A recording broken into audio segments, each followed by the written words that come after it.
¿qué tal? ¿Cómo están? Muy buenas noches, mi nombre es Mitzi Cordero y vamos dando inicio al programa A Fondo. En esta noche, en esta ocasión, nos vamos a platicar de un tema que ha sido muy controversial sobre un libro en particular que ha estado dando de qué hablar en los últimos días, en los últimos meses, podré yo decirlo.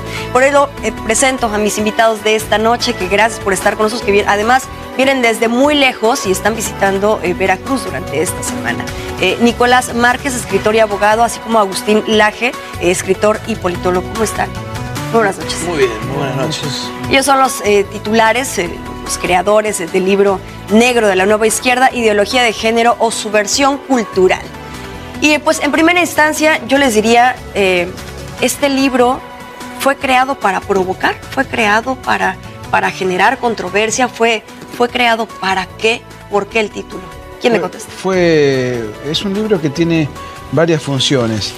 Tiene que ver con la provocación, pero también fue un libro escrito en defensa propia. ¿Por qué? Porque creemos que la ideología de género, que es un poco lo que el libro desarrolla, entre otras cosas, es una gran amenaza para nuestras libertades.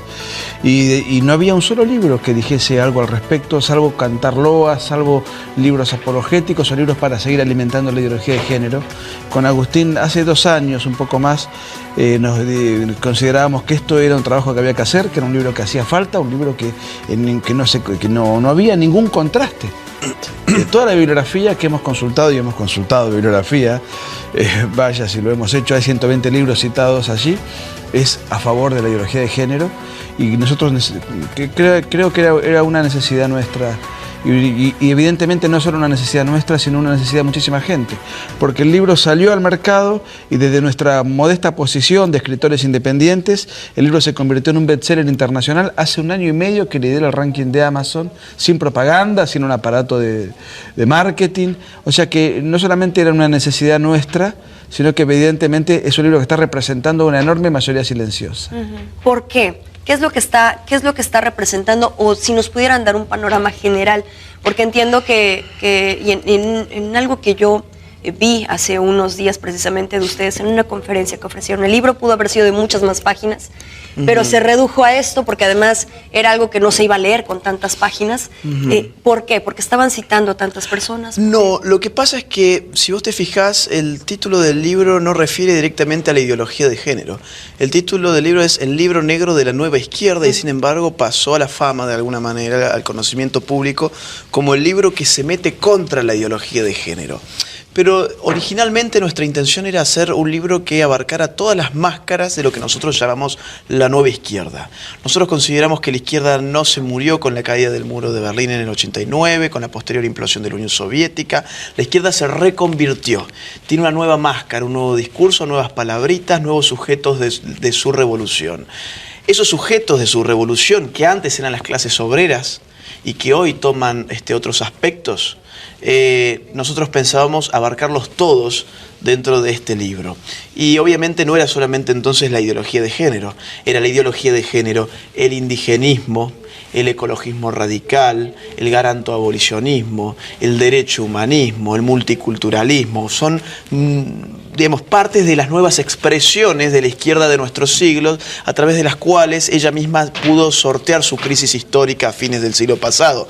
Pero si nosotros, con una sola de estas máscaras, que era la ideología de género, teníamos ya un libro de unas 300 páginas, si seguíamos abarcando todos estos otros temas que te fui mencionando, íbamos a tener un libro, no sé, de 1400 páginas más o menos. Sin embargo, cuando dijimos, ok, cerremos acá con ideología de género, lancemos el libro, lo que ya dejamos plasmado en la misma introducción es que vendrán nuevos tomos, y en los próximos tomos del libro negro de la nueva izquierda abordaremos el resto de las máscaras que nos restan. Como tal, ¿la izquierda es mala desde su punto de vista? Es intrínsecamente perversa. ¿Por qué? Desde el punto de vista... Bueno, a ver, lo podemos analizar desde varios aspectos. Desde un aspecto eminentemente religioso, que no es nuestro tema y no es nuestro métier, digamos. Esto fue así definido en 1937 por la doctrina católica en la encíclica Divini Redemptoris. Independientemente de eso que es dogmático y que obviamente mucha gente puede no coincidir, vamos a los hechos. ¿En qué lugar del mundo un sistema izquierdista triunfó? Generó bienestar, generó libertad, generó confort. En ningún lugar del mundo. La izquierda es la responsable de las más grandes masacres de la historia de la humanidad.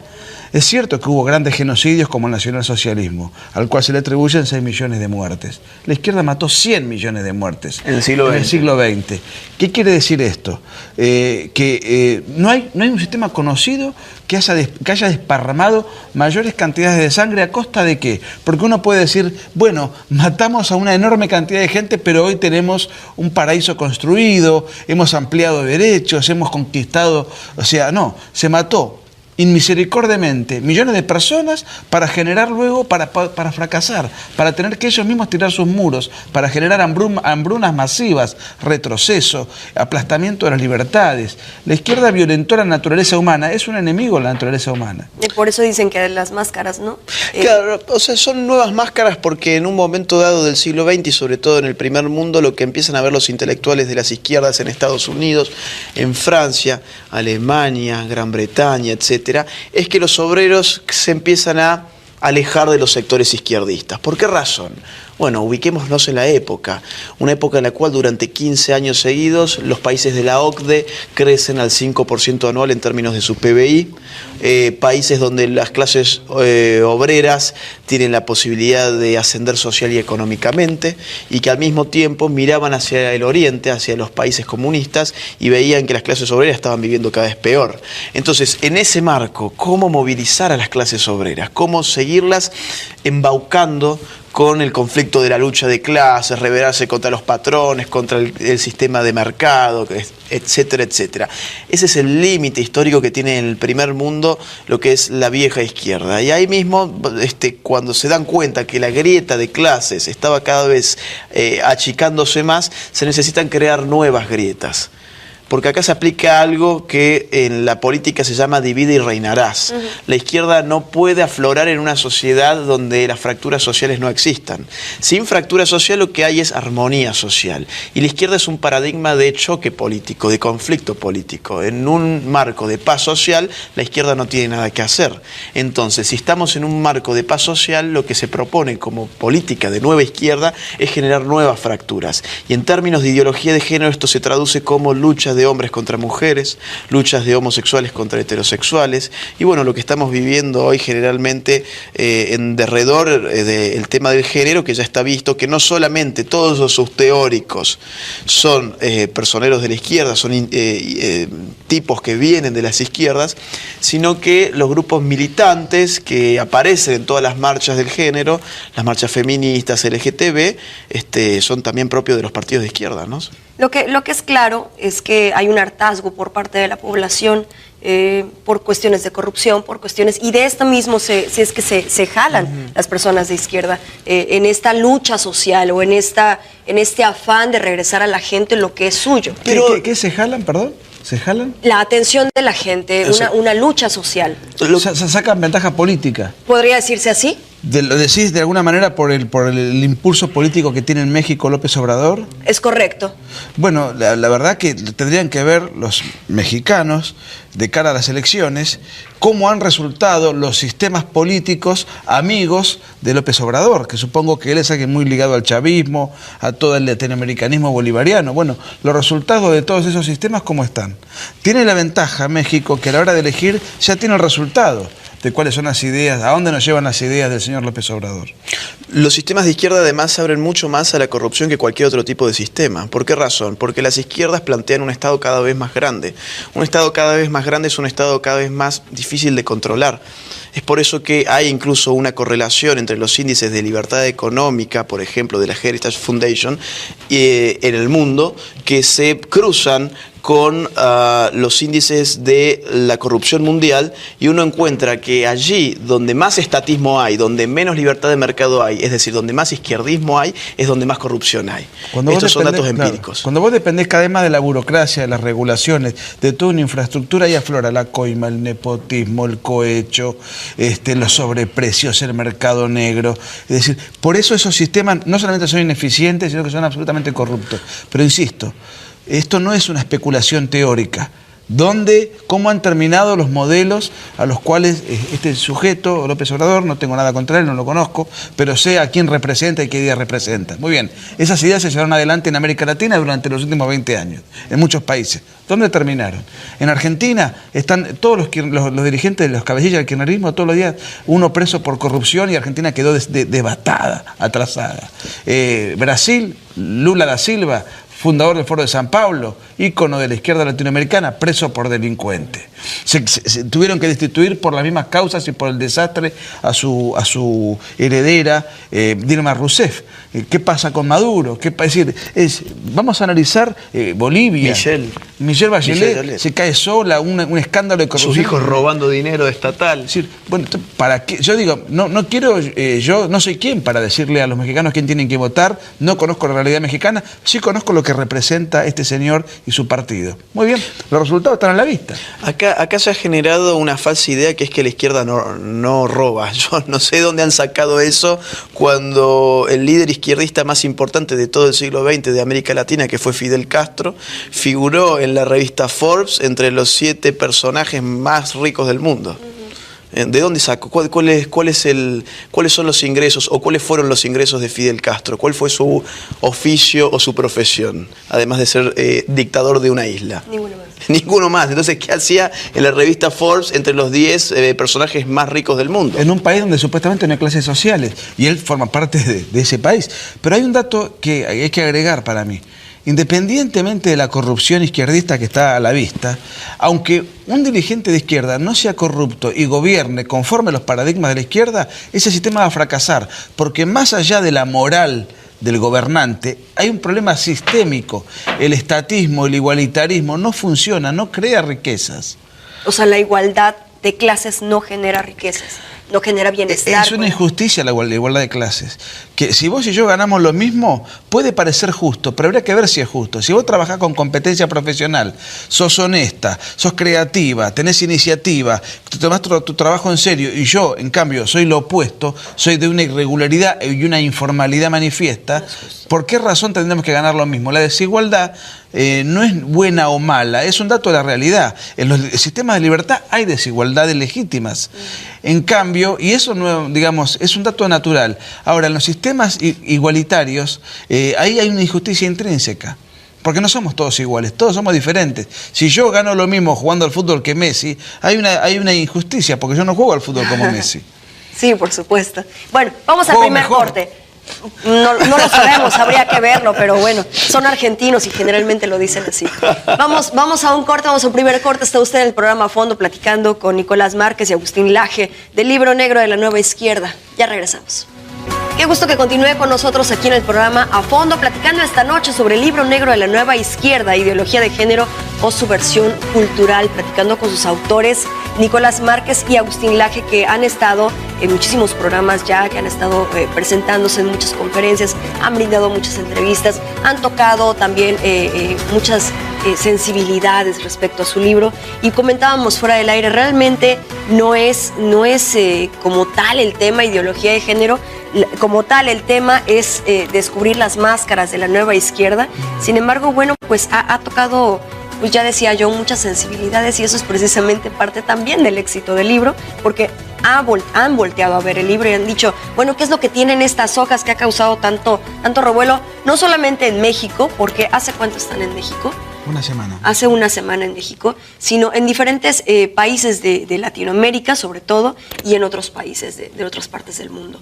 Ahora bien, en el caso particular de México, el caso particular Andrés Manuel López Obrador, y no solamente él, sino todas estas personas que están con él, en el caso de Morena, en el caso del hartazgo que existe en México, el hartazgo que existe en Veracruz, por cuestiones de corrupción, por cuestiones de malos manejos. Ustedes hablaban de, por ejemplo, Sudamérica, de gente que ha estado en la izquierda y que ha sido catalogada también como corruptos. No depende de estar en la izquierda o en la derecha de que te cataloguen como corrupto o que seas corrupto, sino depende de qué y qué se necesita para salir de eso. No, a ver, la corrupción es una mala condición del ser humano y que eso no discrimina ideológicamente. Lo que nosotros sostenemos es que hay sistemas que son más propensos a la corrupción. Hay sistemas... Y a otras situaciones. En un sistema de economía de mercado, con un Estado restringido a áreas específicas, puede haber corrupción si hay políticos deshonestos. Pero el margen que tiene ese político para robar y aprovecharse de su función es mucho más acotado que en un sistema donde hay un superestado y todo depende del burócrata de turno.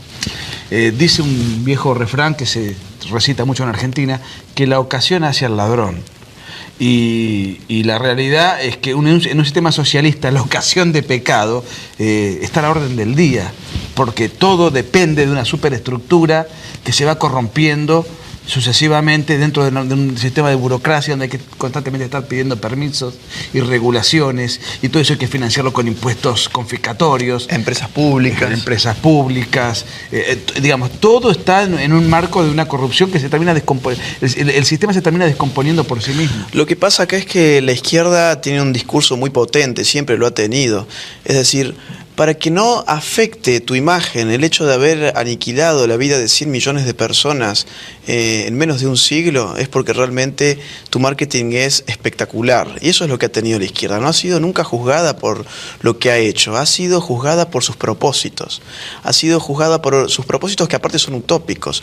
La igualdad de clases, por ejemplo, de lo que hablábamos en el otro bloque, no existió jamás, ni jamás va a existir. En la medida en que vos necesitas que alguien te iguale, esa persona que a vos te iguala no va a ser igual que vos. Hace un rato hablábamos, bueno, una igualdad de clases entre vos y yo, por ejemplo, sería que nuestras cuentas en el banco tuviesen la misma cantidad de dinero. Ahora bien, ¿quién se encarga de eso? Bueno, esa persona tiene más poder por sobre nosotros. Y eso es lo que ha pasado en todo régimen de vieja izquierda, digamos, de izquierda del siglo XX. Y son izquierdas que también llegan obviamente a nuestros tiempos, pero con unos condimentos adicionales que le permiten crear un nuevo sistema utópico, que ahora ya no solamente es la igualdad económica, sino también las igualdades de género, etcétera. Pero son otros casos de ingeniería social, ¿no? Donde siempre hay un igualador. Hay un tema que señala Agustín que es interesante. Si por alguna planificación centralizada ustedes dos tuviesen exactamente el mismo dinero en la cuenta bancaria, eso sería un ratito. Al día siguiente ya uno tendría más plata que el otro, porque uno se la gastó en X tema, el otro la ahorró, uno le invirtió en tal cosa, con esa inversión ganó algo. Es decir, para mantener ese status quo de igualitarismo, no es que tenés que circunstancialmente igualar el ingreso, tenés que controlar todos y cada uno de los actos de la vida humana. Porque automáticamente, cada uno con su dinero, aunque distribuya lo mismo, uno dispone de manera diferente. No existe el igualitarismo, salvo en sistemas absolutamente totalitarios, y ni aún así. Pero en sistemas absolutamente totalitarios más o menos podés aplastar a todo el mundo, que es lo que termina sucediendo. Terminás empobreciendo de manera masificada a una sociedad. ¿Por qué mencionan que en el caso de la izquierda son generadores, por ejemplo, de la ideología de género, del feminismo, del indigenismo? ¿Por qué mencionan eso? Bueno, la izquierda durante el siglo XX no se preocupó ni por los indios, ni por las mujeres, ni por los homosexuales. A ver, vamos en la tapa del libro negro de la nueva izquierda tiene al Che Guevara embanderado en el pabellón homosexual. Y los labios pintados. Es un poco un Che Guevara travestido. Porque en las marchas de género marchan valga la redundancia, sus feligreses, sus militantes, en una mano con la banderita multicolor y con la remerita de Guevara, sin advertir que cuando se produjo la Revolución Cubana, el Che Guevara diseñó un campo de concentración para castigo de homosexuales. No era algo propio de Guevara, también la Unión Soviética castigaba a los homosexuales, los castigaba también China, es decir, la izquierda clásica a la mujer la marginó un papel secundario y la homosexualidad la criminalizó todo cuanto pudo. 25 años después de su vergonzoso fracaso tras la caída del muro de Berlín, aparecen siendo los abanderados de las mujeres y los homosexuales. ¿Por qué razón? Porque los están usando. No les importaron nunca ni los homosexuales ni las mujeres. Tuvieron el poder durante casi un siglo, no le dieron ninguna preponderancia a ellos. ¿Qué están haciendo ahora? Utilizando nuevas minorías, porque como dijo Agustín al principio de esta charla, se les fue el obrero, se les fue la clase obrera. Entonces, como el obrero ya no quiere cambiar el mundo, sino cambiar su automóvil, necesitan abrevar, captar nuevos clientes o nuevos focos de conflicto potencial de índole cultural hoy por hoy. Y bueno, ahí están merodeando y fabricando nuevas ideologías y nuevas banderas para forzar y exacerbar ese conflicto social. ¿Y esto vendría a, no sé, demeritar la sociedad? Mira, genera conflictos sociales que están siempre a las vistas, ¿no? En muchos casos, ya cuando la ideología de género hace pie en una comunidad política, empieza a generar marcos jurídicos que son opresivos. Acá mismo en México hemos tenido la situación que la tenemos actualmente de grupos de izquierda pidiendo que se nos aplique un artículo 33 para echarnos de México, porque se ve que consideran que esto más que un libro es una suerte de bomba nuclear que nosotros traemos a su país, ¿no? Una cosa absurda, es simplemente un libro, no es algo que muerda, no hace falta que nos echen, ¿no? Tampoco es droga, es un libro. Hoy, por ejemplo, teníamos que estar dando aquí en Veracruz una conferencia en el IT Boca. Y sin embargo, ayer a la tarde se nos avisó que se nos daba de baja la charla autoritariamente, o sea, es decir, fue una censura porque ya estaba organizada, teníamos cientos de personas inscriptas, muchísimos jóvenes que querían venir a escucharnos. Y bueno, de la noche para la mañana se nos dijo que no podíamos ingresar, y esto es algo que nos pasa en todos lados. Es porque la ideología de género no es una propuesta, no es una oferta, es una imposición. Es una imposición que se disfraza de lindas palabras. Equidad, diversidad, pluralismo, tolerancia. Es decir, es la tolerancia hasta que alguien piensa distinto, hasta que a alguien se le ocurre escribir un libro contra todo esto. Y marcos jurídicos opresivos están surgiendo en todo el mundo con arreglo a la ideología de género. Acá arriba de ustedes, en Canadá, por ejemplo, ya hay una ley que prevé 6 meses de cárcel para toda persona que trate a otra persona en disonancia con su identidad de género.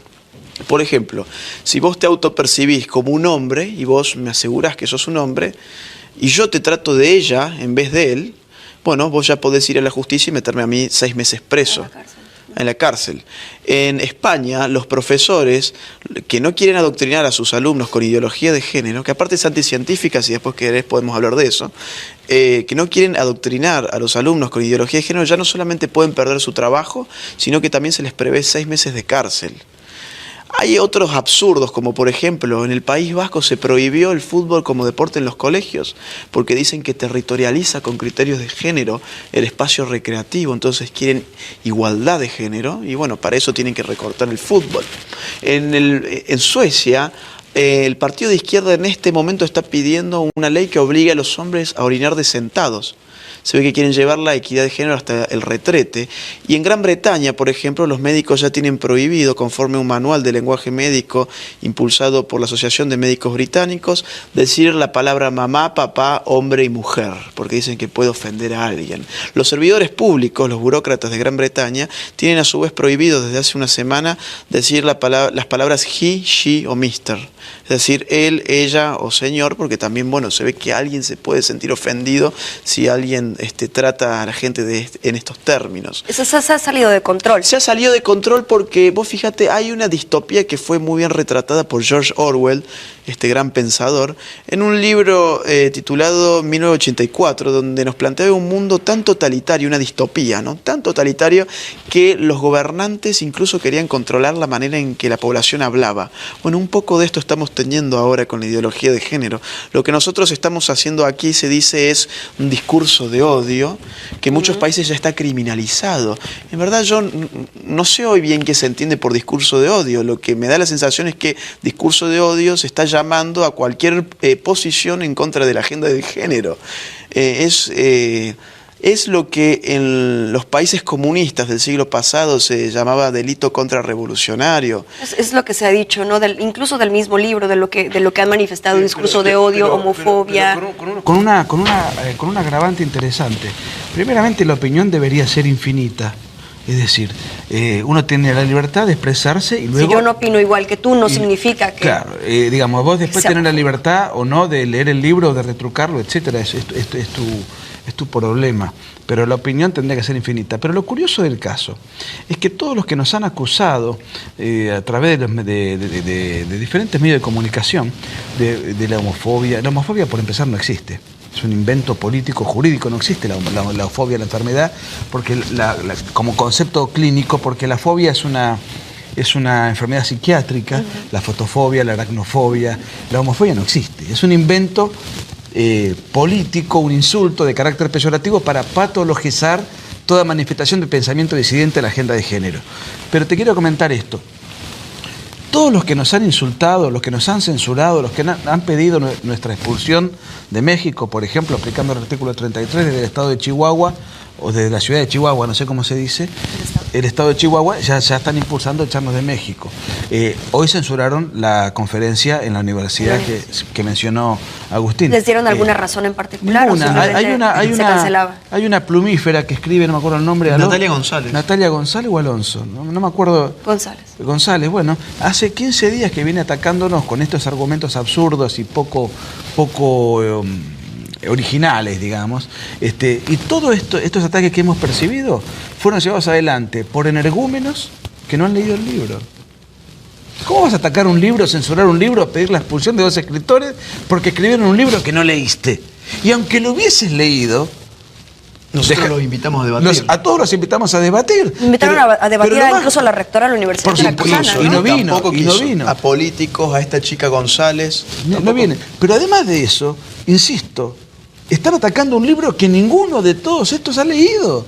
Fíjate vos el nivel de violencia que hay. ¿Y quiénes son los que nos atacan, nos censuran y nos quieren deportar?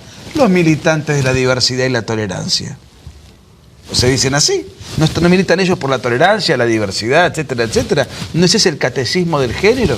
Bueno, de la inclusión. Ellos lo que quieren es excluir el libro. Los militantes de la inclusión. Aparte, es curioso esto, ¿no? Ya de las frases armaditas, de los eslogans, donde son misóginos, son homofóbicos, traen un discurso de odio. Eso es lo que yo he escuchado. Pero, ¿por qué nadie ha señalado ningún párrafo del libro, por ejemplo, para comprobar eso que dicen? Porque no lo han leído, porque no tienen la más remota idea de lo que el libro dice. ¿Y por qué no se animan a sentarse a dialogar si están tan seguros de sus convicciones?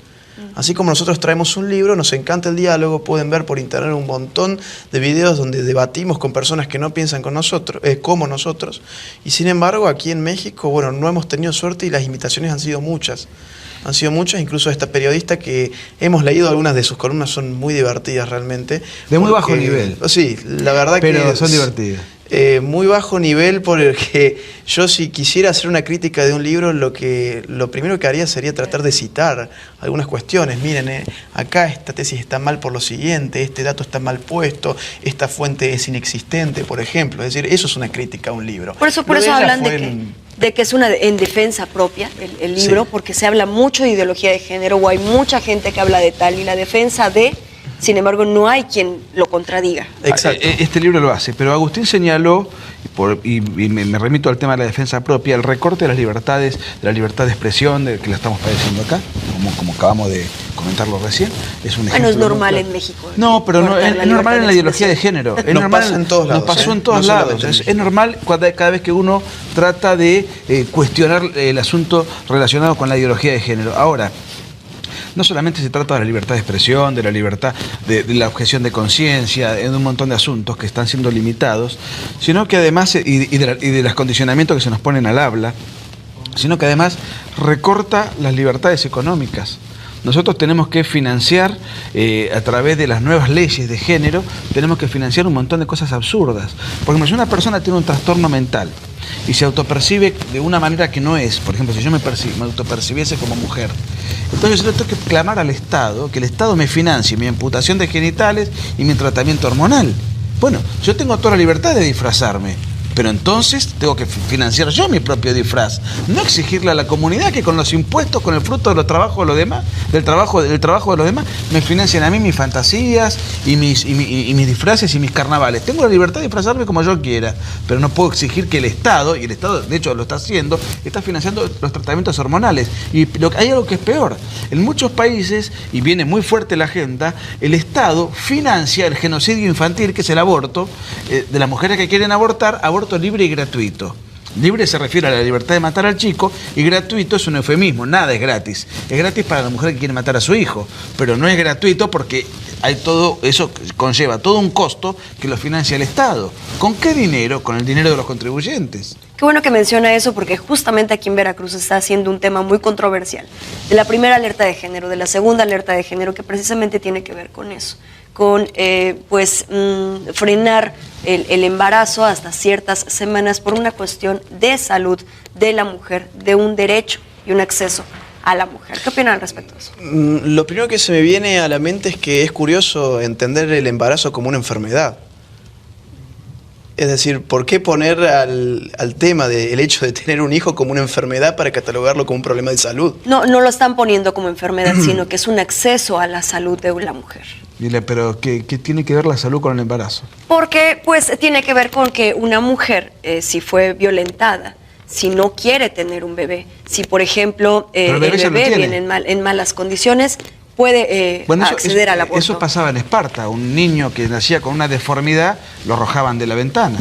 En los regímenes nazis lo mismo. Ahora la tecnología nos permite anticiparnos antes de nacer si el chico tiene alguna deformación. Y los militantes de la tolerancia y la diversidad lo quieren matar, pero antes del nacimiento. Y en el caso de México, bueno, pues pero, si perdón, fuiste violentada... Perdón que insista, porque lo que dijo Agustín para mí es clave. ¿Qué tiene que ver esto con la salud? Así es como para poder tener acceso a la salud. Utilizan esas palabritas para confundir a la opinión pública. Una mujer embarazada no tiene un problema de salud. Está embarazada. O sea, no hay ningún problema de salud. ¿Cuál es el problema de salud? Debe ser el contexto. Me imagino que tiene que ver con el contexto. Lo que pasa es que acá se utilizan otra vez palabras para sindicar aquello que no es. Es decir, si es un problema de salud, entonces suena mucho más lindo que decir es un problema de código penal, de asesinar a un ser humano, y no un ser humano porque la iglesia lo diga, no porque es una cuestión de fe, es un ser humano porque la ciencia sí lo ha comprobado, que existe vida desde la concepción. ¿Por qué razón? ¿Y qué tipo de vida es esa? Luego saldrá, por ejemplo, un perrito del útero materno, saldrá un gatito, no, sale un ser humano. Y sale un ser humano que genéticamente es independiente respecto del cuerpo de la madre desde el momento de la concepción. No es como sacarse una uña. Sí, el argumento es que hasta ciertas semanas no es un humano, un ser humano, sino es un producto. Ese es el argumento. Sí, claro, pero es un argumento raro, es como un producto que en cierto día se convierte como por arte de magia en un ser humano. El arte de magia en todo caso está en la concepción, que justamente es lo que la ciencia prueba, que allí es donde aparece un ser individual, único e irrepetible en sus términos genéticos. El resto, que lo llamen, incluso, ¿cómo lo llaman jurídicamente? Interrupción del embarazo. ¿No? Pero ¿qué es la interrupción? La interrupción es el cese transitorio de un proceso para su posterior reanudación. Interrumpimos, por ejemplo, este bloque porque alguien necesita ir al baño, pero después se reanuda el programa. Eso es interrumpir. Fíjate que incluso hasta en esa palabra hay una trampa. ¿Por qué razón? Porque el embarazo no se puede reanudar. No pones una pausa y sigues. No se pone una pausa y se sigue, se termina, se finaliza, porque lo que se finaliza es la vida de un ser humano, que no se reanuda, porque nadie vuelve de la muerte. Entonces, acá hay una guerra de palabras. Cuando dicen, la mujer tiene derecho sobre su propio cuerpo, por supuesto. Es erróneo decirlo. No, está muy bien, yo lo acepto, está espectacular que se haga aritos, un piercing, tatuajes, que se tiña el pelo, etcétera, etcétera, que se ponga la ropa que le guste, que se ponga los pupil lens, pero matar a una persona que es un ser humano, que encima es su hijo, tiene una carga genética única, irrepetible, etcétera, etcétera, bueno, eso no es disponer sobre su propio cuerpo, es matar a un tercero que encima es su hijo. Es decir, estos eufemismos están a la orden del día porque obviamente suenan mucho más simpáticos. Y fíjate vos, en nombre de la salud, cuando no hay ninguna enfermedad, y en nombre de los derechos de la mujer, como si fuese un derecho matar a un tercero. ¿Y de los derechos del niño? Obviamente que acá se nos dirá, bueno, pero ¿qué pasa si la mujer no quiere a su hijo y no fue deseado? Pues que lo dé en adopción. En Occidente hay más familias esperando recibir niños en adopción que niños disponibles. Por eso es que las familias en Occidente muchas veces están una década entera esperando tener un hijo no natural, digamos, sino adoptivo. Hacen filas, trámites burocráticos en todos nuestros países. Está bien, si no lo quiere, entonces tenemos que agilizar la burocracia para la adopción, no matar a las personas. En Argentina la demanda de adopción, digamos, de las familias que quieren adoptar, es mucho mayor a la posibilidad de niños en condición de adopción, y por eso se adoptan incluso en países extranjeros. porque la burocracia y entre comillas suena un poco duro, la oferta de niños en adopción es muy chica, muy baja. Y esto pasa en todos lados, en absolutamente todos lados. ¿Es consecuencia de en qué? México, en México hay 1000 familias que están anotadas para clamando por adopción, pero no tienen niños disponibles porque no hay. Entonces, esos son muchos argumentos que se manejan panelísticamente en el debate televisivo, pero sin datos duros que puedan confirmar y ratificar una posición. Y una cosa más sobre el tema aborto, no hay que perder de vista la industria del aborto, ¿no? Porque acá tenemos internacionales como Planned Parenthood desde los Estados Unidos, que no solamente hacen un negocio multimillonario con los abortos, porque como dijo Nicolás, no es gratis el aborto, es decir, alguien lo paga, cuesta mucho, y allá incluso peregrinan por los colegios, van a las chicas, a las teenagers, y les dicen, vení, abortá, no le cuentes ni a tu madre, ni a tu padre, ni a tus amigas, yo te saco el feto, eso sí, juntá la plata, ¿no? Y después también se ha sabido por cámaras ocultas que pueden ser vistas por el público, por YouTube, a los directivos de la Planned Parenthood, donde se ve los tráficos de fetos humanos. Es decir, el feto ya es un producto del mercado negro. Entonces, el aborto es un negocio por dos. En primer término, por sacar el feto. En segundo término, por las cosas que se hacen con los fetos. Desde órganos, cremas, incluso en China, por ejemplo, ya son un manjar. Así como acá el caviar es el manjar de las clases altas, en China ya las clases altas o ciertas clases altas, ciertos sectores poblacionales, comen los fetos como un gran manjar. Si no me creen y si tienen estómago, pongan feto barbecue en Google y van a ver las fotos, ¿no? Bueno, ¿y esto es consecuencia de qué? ¿De la izquierda? ¿Es consecuencia de distorsiones? Por supuesto que en este tipo de negocios sórdidos, lamentables, existen intereses económicos, hay grandes financiamientos para esto, hay intereses farmacéuticos, hay empresarios inescrupulosos, pero desde el punto de vista estrictamente ideológico, todo esto es una embestida cultural de la izquierda. Lamentablemente, los partidos del centro derecha tradicional, después de que cayó el muro de Berlín, se quedaron enamorados de la economía de mercado y del triunfo de la economía de mercado respecto al estatismo y la economía planificada, que era lo que identificaba al bloque soviético. Se quedaron enamorados del mercado, ya está, se terminó el conflicto. Y siguen hoy enamorados del mercado. Está muy bien, la economía de mercado funciona indudablemente mucho mejor que cualquier otro sistema, pero la izquierda se reconvirtió, dejó a un lado la disputa económica y entró a investir, a reconvertirse y a relanzarse a partir de la generación de focos de conflicto dentro de determinados paradigmas culturales. La ideología de género forma parte de esta agenda. El centro derecha, en lugar de estar atento a esta reconversión, a esta nueva embestida, en lugar de estudiarla, se ha quedado absolutamente en el tiempo, está 25 años atrasada en la discusión, y en materia cultural lo único que hace es aceptar lo que acríticamente le ofrece la izquierda. Entonces, la ideología de género y todo este tipo de violencia ideológica y política que estamos padeciendo con esta ideología, hoy es promovida por la izquierda y aceptada mansamente, con indulgencia y con cobardía, por el centro derecha. Es por eso que en muchos países del mundo aflora una nueva corriente de opinión que se conoce como derecha alternativa, porque entiende que el centro derecha ha sido colonizado culturalmente por el centro izquierda.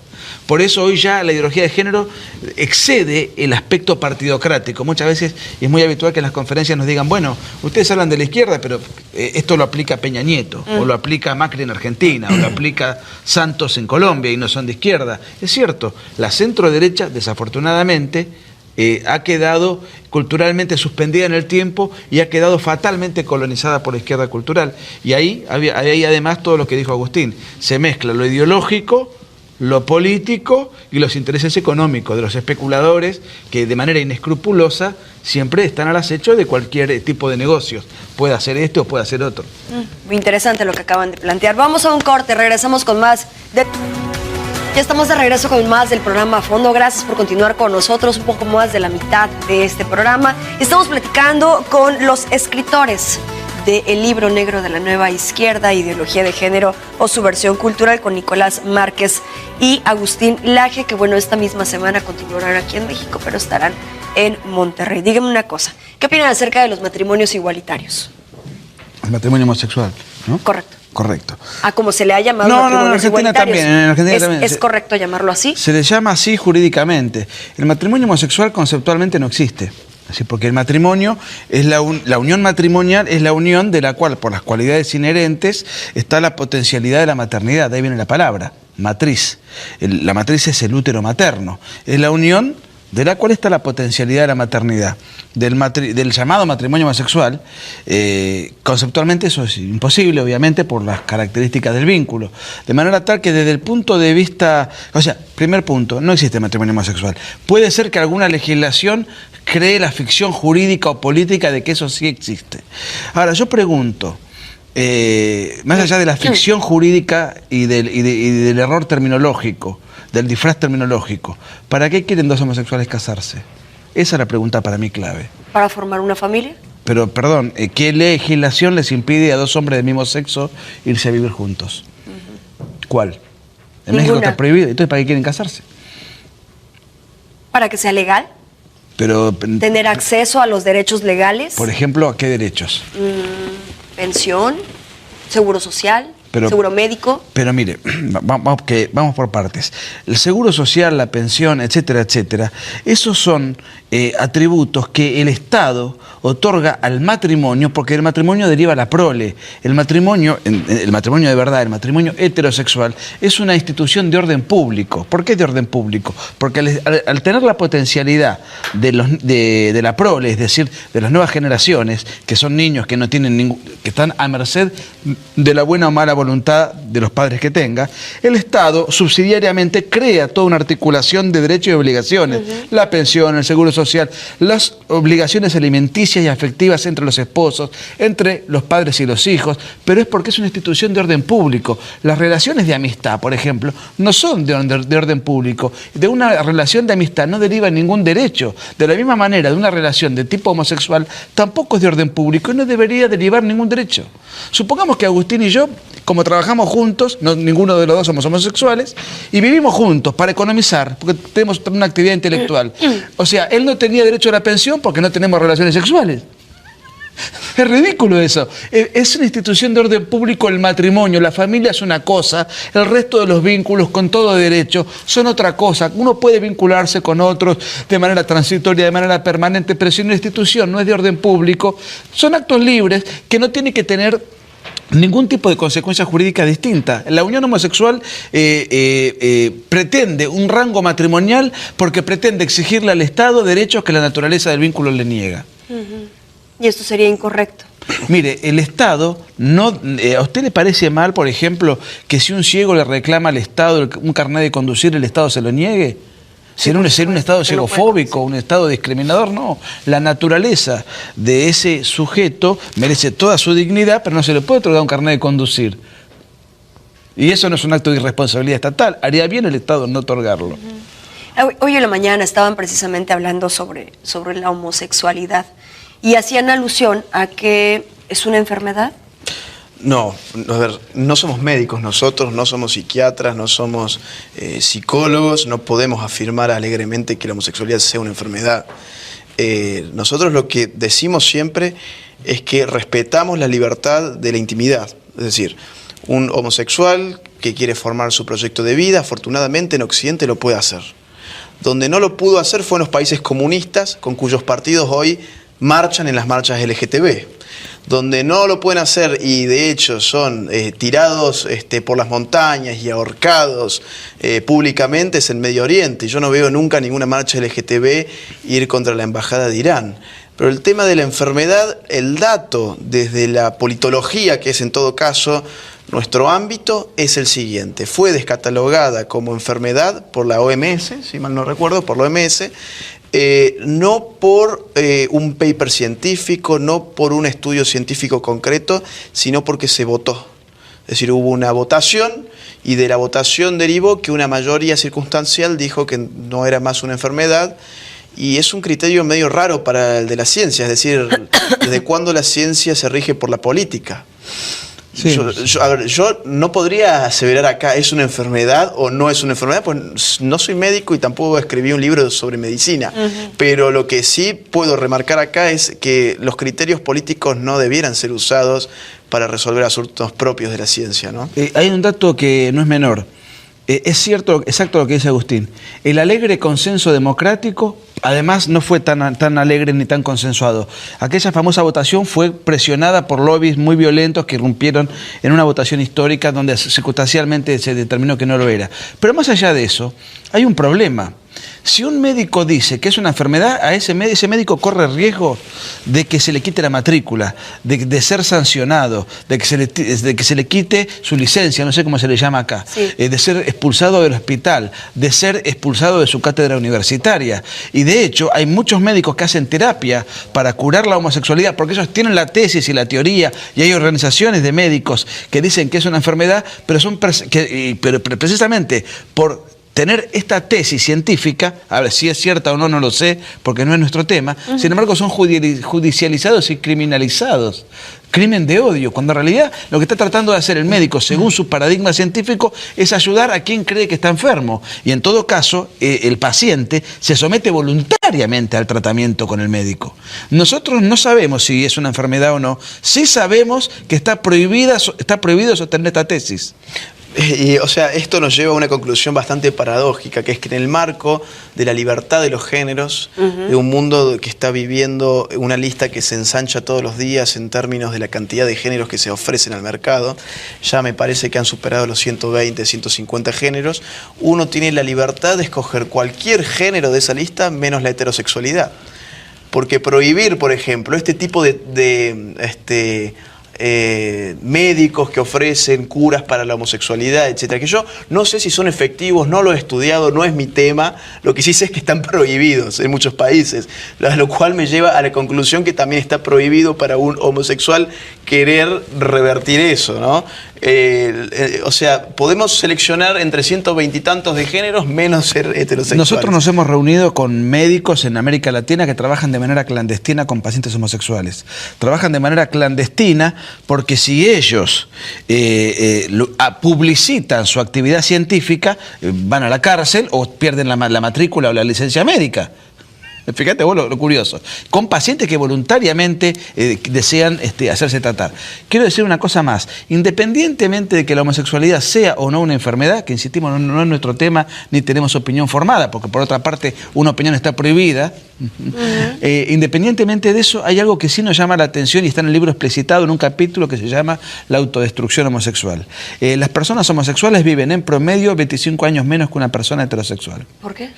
Por la transmisión flagrante de enfermedades venéreas, con el SIDA a la cabeza. El 88% de los enfermos de SIDA en Occidente son homosexuales, a pesar de que la población homosexual no llega al 2%, según datos del Ministerio de Salud de Estados Unidos. Por depresiones, angustias, récord de suicidios. La ciudad con mayor récord de suicidios de Occidente es la ciudad de San Francisco, que es el paraíso gay en Norteamérica. La propensión a las drogas, la propensión al alcohol, todos datos que tenemos citados en el libro con fuentes, pero de primer nivel. Estudios científicos, ministerios de salud de los principales países de Occidente, datos de la ONU, etcétera, etcétera. El informe que llega a la conclusión de que un homosexual vive 25 años promedio menos que un heterosexual, por ejemplo, es un informe científico de la Universidad de Navarra. Entonces, es una conducta realmente de riesgo importante. Independientemente de si es o no una enfermedad, lo que sí está claro es que es una comunidad que, digamos, por sus hábitos, por sus tendencias, por sus inclinaciones, tienen todo el derecho a vivir como quieran, pero convengamos que no es algo para elogiar, porque los resultados están a la vista. Sí, lo pregunté precisamente, yo no he leído el libro no ha estado en mis manos, pero me llamó mucho la atención, si usted ve precisamente la portada, pues tiene los colores de la bandera LGTB, TTT, etcétera, etcétera. Sí, suman letras todos los días. Suman letras y son bastantes y no me lo he podido aprender, lamentablemente. Y ante el rostro también del Che Guevara y pintado, bueno, pues tiene por ahí una sombra en los ojos y los labios pintados. Me llamó mucho la atención si también eso tiene que ver con la izquierda y con las máscaras que intenta probar la izquierda o intenta presentar la izquierda. Y que, bueno, ya me lo ha mencionado, hay un capítulo dedicado precisamente a eso. ¿Y la izquierda enfoca también uno de sus temas o una de sus máscaras a eso? Sí, completamente. La tapa es un poco lo que nosotros provocadora, sigue siendo provocadora, ¿no? A ver, cuando uno escribe un libro tiene que venderlo. Claro. Y el libro entra primero por los ojos, más que por su contenido. Entra más por la tapa que por la escritura, en primera instancia. Entonces la tapa tiene que ser buena y sacudir. Sobre todo, ¿por qué se pensó hacerla así? Sobre todo cuando somos dos escritores underground, que no tenemos financiamiento, que no tenemos un sello editorial importante, que no tenemos ningún estado auspiciándonos, que no tenemos ONG, que no tenemos nada. Somos él y yo, y de hecho financiamos con nuestra propia plata las impresiones de los libros. De modo que necesitamos una tapa que sacudiera al público, pero esa tapa es lo que nosotros veíamos en última instancia de lo que estaba pasando hoy en día con la cuestión LGTB y feminista.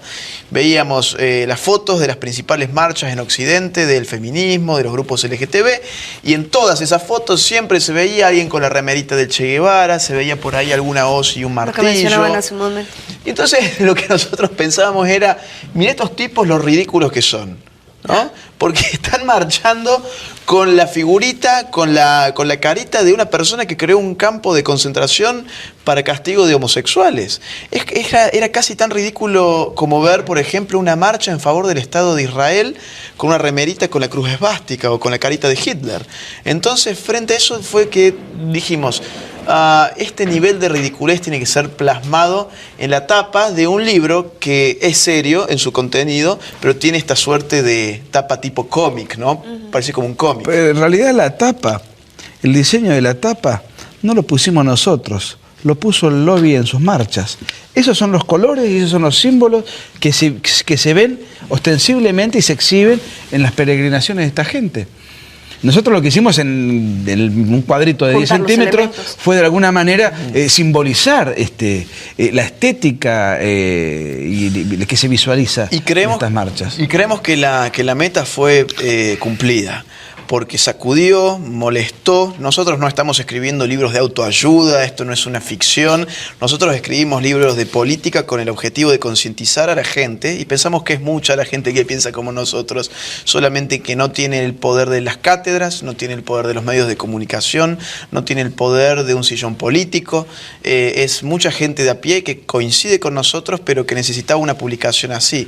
Y teníamos que interesarlas de alguna forma. Entonces, esta etapa creo que vino a cumplir ese fin, y creo que lo ha logrado. Es una patada al establishment progresista y al centrismo bien pensante que lo apaña. Únicamente nos queda un minuto, entonces podría ser, este libro buscaba sacudir y lo ha logrado.